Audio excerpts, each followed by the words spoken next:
আন্তর্জাতিক স্তরের প্রতিযোগিতায় দুটি ইভেন্টে প্রথম, একটি ইভেন্টে দ্বিতীয় ও একটি ইভেন্টে তৃতীয়, সর্বোপরি গ্রুপ চ্যাম্পিয়ন হয়ে তাক লাগিয়ে দিয়েছেন মালদা শহরের ৬৫ বছরের গৃহবধূ নীলিমা। বর্তমানে শ্রীলঙ্কা মাস্টার্স অ্যাথলেটিক্স কমিটির উদ্যোগে শ্রীলঙ্কার মহিন্দা রাজাপক্সা স্টেডিয়ামে ৫ ও ৬ জুলাই অনুষ্ঠিত ৩৮তম Sri Lanka masters athletics championship ২০২৫ Malda veterans ক্লাবের পক্ষ থেকে ভারতের হয়ে এই প্রতিযোগিতায় অংশ নেন মালদা শহরের কালীতলা এলাকার বাসিন্দা এবং প্রাক্তন শারীর শিক্ষা শিক্ষক ৬৫ বছর বয়সী নীলিমা ঘোষ।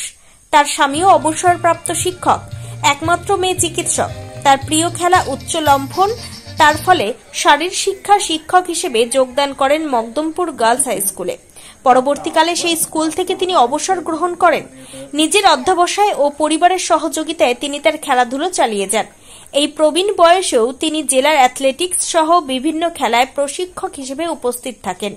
তিনি ভারতের হয়ে শ্রীলঙ্কান মাস্টার অ্যাথলেটিক্স মিটের মহিলা ৬৫ ঊর্ধ্ব বিভাগে high jump, ৮০ metre hurdles, ৫ kilometre working ও লং জাম্পে মোট ৪টি বিভাগে অংশগ্রহণ করেন।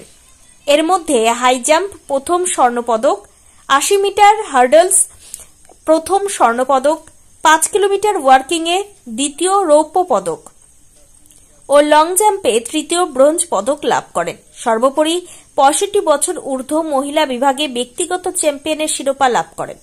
যেহেতু ছোটবেলা থেকে খেলাধুলা করতাম, তো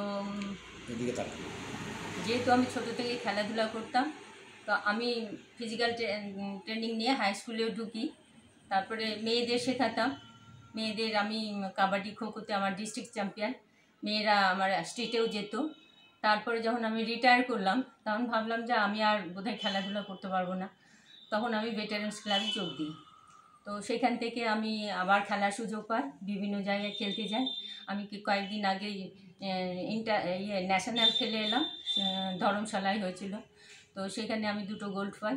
তারপর ভেটারেন্স ক্লাব থেকে আমি ন্যাশনাল হয়ে শ্রীলঙ্কায় খেলতে যাই।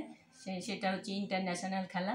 সেখানে আমি হাই জাম্পে ফার্স্ট হই, হার্ডেলসে ফার্স্ট হই, আর ৫ কিলোমিটার ওয়াকিংয়ে সেকেন্ড, আর হাই জাম্পে লং জাম্পে থার্ড হই। 5+ গ্রুপে খেলেছি। আমি যেহেতু ভেটারেন্স ক্লাবে আছি আর ভেটারেন্স ক্লাব আমাকে পাঠানোর জন্য সুযোগ সুবিধা করে দিচ্ছেন, সেই জন্য আমি উৎসর্গ করতে চাই ভেটারেন্স ক্লাবকে।